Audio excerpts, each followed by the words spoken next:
যারা পেশি শক্তি ব্যবহার করতে চায় তারা পেশি শক্তি ব্যবহার করতে চাইবে, কিন্তু কিছু করতে পারবে না। ইসলামী আন্দোলন বাংলাদেশের নায়েবে আমির সৈয়দ মোহাম্মদ ফয়জুল করিমের ব্যাংকে আছে মাত্র ১,০০০ টাকা, অথচ তার গিন্নির অঙ্গে ১৮৭ ভরির স্বর্ণের ছিলিক। অনেকেই প্রশ্ন তুলছেন, পকেটে লাখ টাকা নিয়ে ঘুরলেও ব্যাংকের খাতায় ১,০০০ টাকা থাকে কিভাবে? তাছাড়া স্ত্রীর কাছে থাকা ১৮৭ ভরির স্বর্ণ নিয়েও কৌতূহলী জিজ্ঞাসার শেষ নেই। কৌশলগতভাবে হয়তোবা আমরা হলফনামার তথ্যে জানা যায়, ফয়জুল করিমের স্ত্রীর কাছে থাকা ১৮৭ ভরি স্বর্ণের এক রতিও কেনা নয়, সবই উপহার।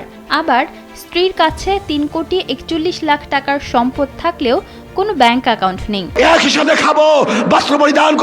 ফয়জুল করিমের ব্যাংকের খাতায় জমা মাত্র ১,১৭৬ টাকা, কিন্তু তার নগদ রয়েছে ৩১,১২,০০০ টাকা। ফয়জুল করিম নিজে শিক্ষক আর মাহফিলের বক্তা।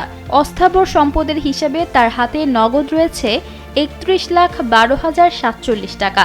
তবে ব্যাংকে জমাকৃত অর্থ দেখানো হয়েছে মাত্র ১,১৭৬ টাকা। তার স্ত্রীর কোনো ব্যাংক হিসাব নেই বলে হলফনামায় উল্লেখ রয়েছে।